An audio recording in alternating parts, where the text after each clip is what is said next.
my name's Evan. I'm 27 now, but this story really starts the day I turned 18. I didn't even get to finish my birthday cake. It was a Tuesday, cold, wet, and forgettable, just like every other day in our house. I'd gotten home from school soaked to the bone, hoping my parents had at least acknowledged the day. Instead, I opened the door to find my dad standing in the foyer, arms crossed, eyes like flint. No happy birthday, no dinner, just the duffel bag I used for football sitting by the door like a dog waiting to be kicked. "You're 18, he said flatly. "Old enough to figure it out. Pack your things." At first, I thought he was joking. I even smiled, waiting for the punchline, but his jaw stayed tight. When I turned to my mom for backup, she just stood in the hallway with her arms wrapped around herself like she was cold. She wouldn't meet my eyes, just reached over and quietly turned off the porch light, like that would make it easier. No yelling, no drama, just a silent execution of my place in their lives. "You'll come crawling back when the real world hits," Dad added, like it was already written in some family prophecy. I remember my heart pounding in my ears. I didn't have a plan, no savings, barely a half-full backpack of clothes, but I also didn't have the strength to beg. So I picked up that cheap duffel, looked at the porch one last time, and walked into the rain. My shoes squelched with every step down the sidewalk, but I didn't stop, not even when I passed the window and saw them closing the curtains behind me. I didn't come crawling back. The first night, I spent at the old rec center on the west side of town. They let you crash in the gym if you didn't make trouble. It smelled like sweat and rubber and disinfectant, but it was dry. I curled up on a bench, using my jacket as a pillow, and stared at the rafters. I should have cried. I wanted to. But anger is a distraction. I bounced between couch surfing, temp jobs, and more than a few nights walking until sunrise just to stay warm. For months, I felt like a ghost, someone whose absence was more comfortable than their presence. I picked up shifts at a diner washing dishes. Then I started cleaning offices overnight. I kept my head down and saved every dime, not for revenge, but because I had no other safety net. By the time I was 20, I was renting a shared apartment and working 2 jobs. My hands were cracked and dry, my back ached every morning, but I was finally feeding myself without relying on handouts. I didn't post about it. I didn't brag. But every milestone I hit, my first solo rent payment, my first used car, the promotion to lead custodian, I marked silently, like warm medals. And my parents never reached out. Not once. Years went by. I learned to live with the ache in my chest, that tight, silent vacuum where their love should have been. But pain makes room for other things too. Like drive, hunger, and need to prove that I wasn't the failure they so confidently predicted. At 23, I got my HVAC certification. That was the game changer. Suddenly, I wasn't scrubbing toilets for minimum wage.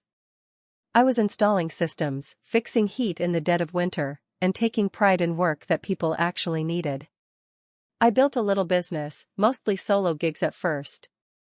Word spread. I treated people fairly, showed up on time, wore clean boots. It sounds small, but reliability is rare, and clients noticed. By 25, I had my own van. By 26, I had an LLC and a waiting list 2 weeks long. I wasn't rich, not by any stretch, but I was stable, solid, proud of what I'd built with no safety net, no family support, just sheer force of will and sleepless nights. I'd hear about my parents sometimes through distant cousins. My dad had knee surgery. My mom ran a small online shop that barely broke even. They'd sold the house and moved into a condo a few towns over. But still, not a word. Not a text. Not even a Facebook poke. Then, 3 weeks ago, I did something I hadn't done in years. I searched my mom's name on Facebook. Her profile was public, same soft smile in the photo, like she hadn't watched her only son walk into the night with wet socks and nothing else. I scrolled through photos of crafts she was selling, memes about God closing doors, and a couple of passive-aggressive posts about adult children who forget where they come from. I didn't click follow. I didn't even like a post. But a part of me felt nothing, and that scared me more than anger ever did. Then this morning, my phone buzzed at 7:14 a.m. It was a number I didn't recognize, a local area code. I let it go to voicemail. Then another one.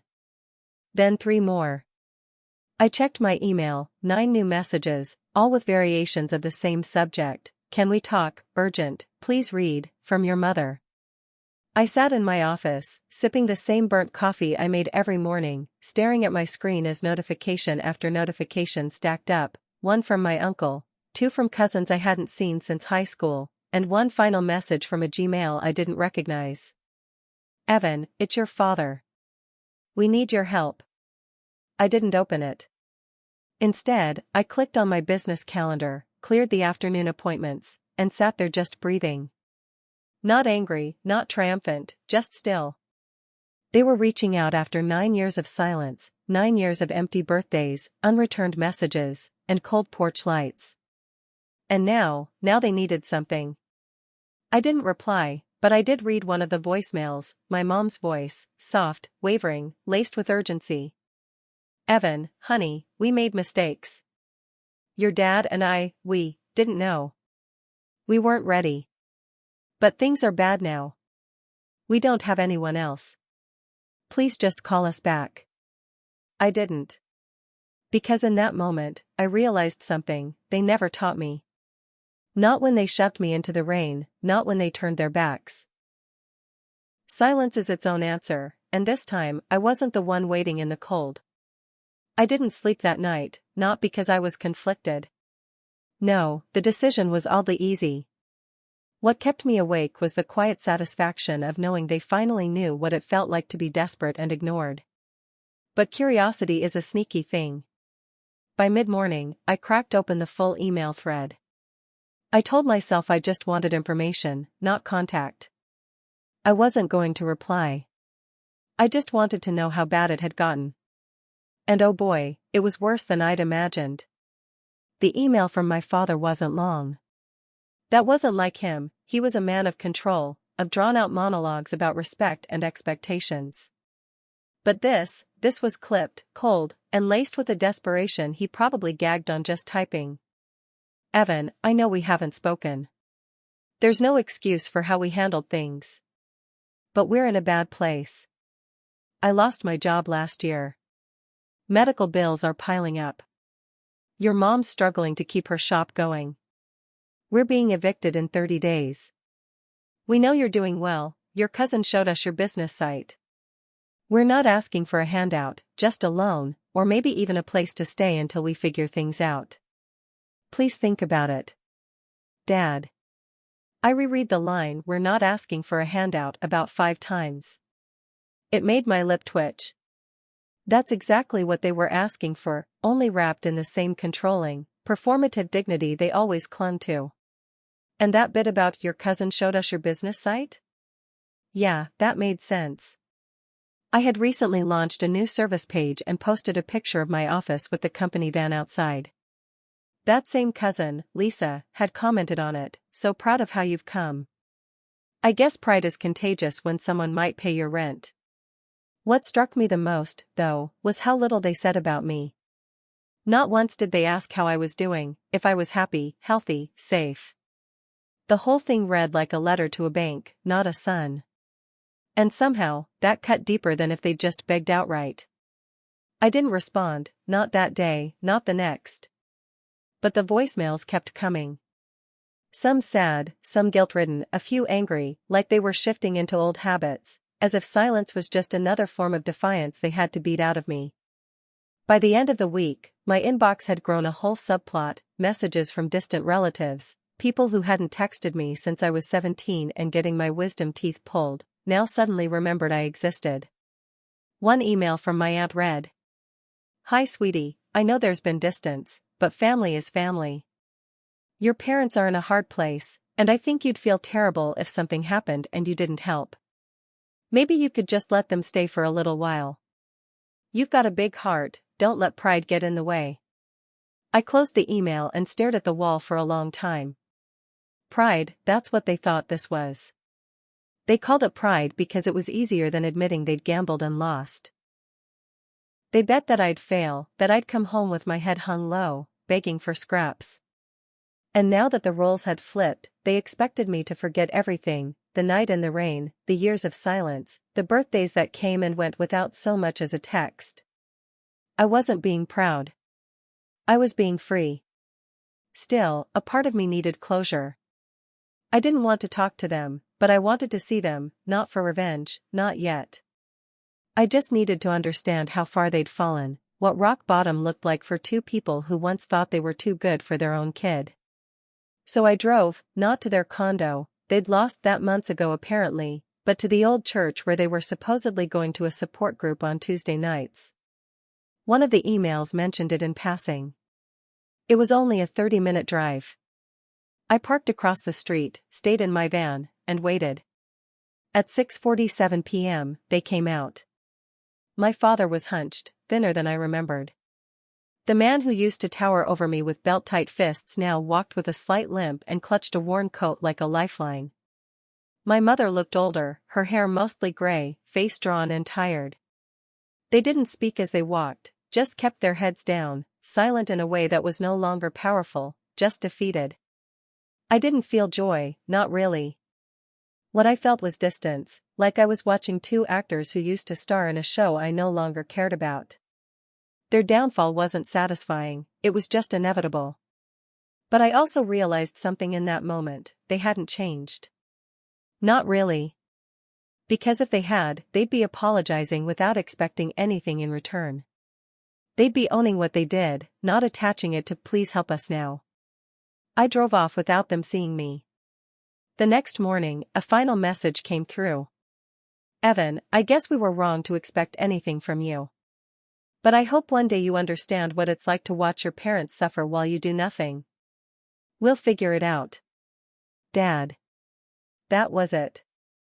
No warmth, no love, just one last jab, as if guilt might still be their ticket out of consequence. And this time, I didn't just ignore it. I hit archive. No reply, no call, no explanation. Because they were right about one thing all those years ago: the real world did hit me, and I hit back harder. A week passed. The emails stopped, the calls too. I guess they finally got the message, or maybe they just ran out of people to beg. But silence from them didn't mean silence in general. Lisa, my cousin, the same one who used to braid friendship bracelets with me when we were kids and then ghosted me for a decade, she started poking around again. First with a casual message on Facebook: "Hey, how's life been? Thinking about you lately." Then a day later, she sent a longer one. "Okay, so I know this is random, but there's this housing situation with your parents. They're trying to get into a unit over at Bay Ridge Meadows. I think they're waiting on an approval. Anyway, just thought I'd give you a heads up in case, I don't know, you wanted to help behind the scenes or something. Ignore me if this is too much, just felt weird not saying anything." Bay Ridge Meadows, the name lit up something in the back of my brain, because I knew Bay Ridge. I'd looked into buying a property there just a couple months ago. It was an older complex with potential, sitting right between two upcoming districts, great for flipping, but the seller had gone radio silent before we could close the deal. I hadn't thought about it since. Now I was thinking about it a lot. I pulled up the listing, found the old real estate contact, and sent an email, just to ask, just to confirm. I told myself it didn't mean anything. That afternoon, I got a call from the seller's rep. "Mr. Cole, you're not going to believe this," he laughed. "That Bay Ridge sale you were interested in? The deal fell through with the last buyer. Owners are desperate now. If you're still serious, you'd basically be walking in with a golden ticket." I almost dropped the phone. I didn't know what to call it: fate, coincidence, karma in a blazer. Whatever it was, I knew exactly what I had to do. I told him I was in, no hesitation. We agreed to terms in 2 days. My lawyer handled the paperwork. I signed the contract from my office with the kind of cold, steady hand my father used to use when disciplining me. But this time I wasn't just signing a deed, I was signing control. By the following Monday, I was officially the new owner of Bay Ridge Meadows. It was surreal, sitting at my desk looking over blueprints and maintenance logs for a place my parents were desperately trying to crawl into like rats through a drain pipe. The leasing office didn't even know about my connection to them, they just knew a new owner had stepped in and was reviewing tenant applications with strict standards. I scheduled a meeting with the complex manager, Deirdre. She was a no-nonsense woman in her late 40s, polite but sharp. We went through every applicant on the pending list, and there they were, James and Carolyn Cole. No references listed, a handwritten note attached, practically pleading for consideration. We've recently fallen on hard times and are looking for a fresh start. We are quiet, respectful, and reliable tenants with a history of long-term residence. We're hoping someone will give us a chance. I stared at the printout for a long time. Then I slid it back across the table. These two, I said calmly. Decline them. Deirdre raised an eyebrow. Any particular reason? I gave her a polite smile. They're not a good fit. Trust me. She didn't press further, just made a note, nodded, and moved on. That should have been it. That should have been the end. But it wasn't, because 2 days later, I got a voicemail I wasn't expecting, not from my parents, from the Bay Ridge leasing office's public phone line. And it wasn't directed to me. It was a message accidentally left while someone forgot to hang up, a 3-minute recording of my parents in the front lobby, arguing with the staff. I hit play and listened. My father's voice was louder than I remembered, but it had that same bitter edge. Are you kidding me? We were told this unit was open. And my mother, her voice strained but tight. You don't understand. Our son was supposed to help us. We raised him. He wouldn't let us live like this. Then a beat of silence, and my dad muttered something that made my hand curl into a fist. He owes us. I hit pause, stared at the phone. Owes us? Owes them what? I hadn't just moved on, I had rebuilt my life from rubble they poured themselves, and now they were marching around reception desks, peddling entitlement like currency. No. That wasn't going to fly. That night, I called a signage company, and then I had a NAWA plaque installed on the front of the leasing office, right next to the manager's window. Nothing flashy, just brushed steel with black embossed lettering. Property of Cole HVAC and Real Estate Services LLC. Owner, Evan Cole. I didn't do it to gloat. Okay, maybe a little. But mostly, I wanted it to be unmistakable. The next time they walked in, they'd see my name carved into the place they once hoped to crawl into quietly, and they'd know exactly who shut that door. And I wasn't done yet. Because later that week, Deirdre emailed me a follow-up. Apparently, James and Carolyn Cole had returned, confused and insistent, asking to speak directly to the owner. They were told he wasn't available, but Deirdre asked me, would you like to set up a meeting with them? I stared at that email for a long time. I didn't reply right away, because I wasn't sure if I wanted to see them again. Not yet. But maybe soon. And when I did, I wouldn't be walking into their house, begging for warmth. They'd be walking into mine. I waited. Not out of fear. Not out of guilt.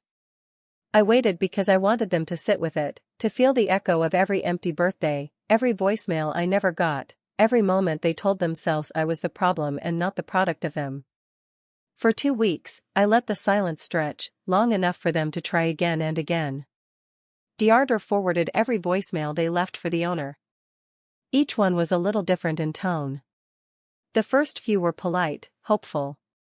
Then came confusion, then anger, and finally, desperation. My father's voice cracked in the 5th one. If this is about Evan, just tell him we're sorry, okay? Tell him we know we messed up, but we're out of options. This was our last shot. Just, please. The man who once told me I'd come crawling back, now reduced to begging in a voicemail to a woman he didn't know, for a place to sleep. And still, I waited. Until the last message came, from my mother. Evan, I know it's you. I saw the name on the plaque. We saw it when we walked in. I couldn't say anything in front of your father, but I recognized it right away. I don't expect forgiveness, I just wanted to know if you're okay, that's all. If you ever want to talk, please. That one got to me, but not in the way she wanted. Because what she didn't say spoke louder than anything she did. Not once did she ask how I made it. Not once did she apologize for turning off the porch light that night and letting the rain swallow me whole. Not once did she admit that they had cut me loose out of convenience, not necessity. Still, it was something. And I'd spent years starving for something. So I replied, not with a voicemail, not with a visit, but with a formal notice, printed, signed, and mailed to their current shelter. A neutral tone. Clean format. Notice of application rejection. To James and Carolyn Cole. Your application for residence at Bay Ridge Meadows has been reviewed and denied due to concerns regarding financial history, rental reliability, and overall tenant compatibility. We regret to inform you that your request for tenancy cannot be approved. We wish you the best in your housing search and future endeavors. Regards. Evan Cole. Property owner, Bay Ridge Meadows. I don't know how long it took for the letter to reach them, but I know exactly when it hit. Because 2 days later, I pulled into the Bay Ridge lot to check on a repair in Unit 17 and saw them standing outside the leasing office. They looked small. My father had his arms folded, pacing with that old familiar tension, like he was searching for someone to blame. My mother sat on a bench just outside the door, staring at the ground. I almost turned around, but I didn't. I parked, stepped out of my van, and walked toward them. My boots crunched on the gravel as I approached, and my father looked up first. He blinked once, twice, then narrowed his eyes like he couldn't believe what he was seeing. Evan? I didn't speak. I just stopped a few feet away, close enough that they couldn't ignore me, far enough that I didn't have to offer warmth. My mother stood slowly, mouth opened but unsure of what to say. I watched her eyes scan my face, taking in the man she didn't raise, the man who had built himself from a duffel bag in silence. Evan, she whispered. You're the owner? I nodded once. My father stepped forward, disbelief written all over him. You own this place? Yes. A beat of silence. Then he laughed, short, bitter. You've got to be kidding me. I'm not, I said calmly. My mom reached for my arm, tentative. We didn't know. If we had. You wouldn't have changed anything, I said, stepping back. You didn't know because you didn't care to look.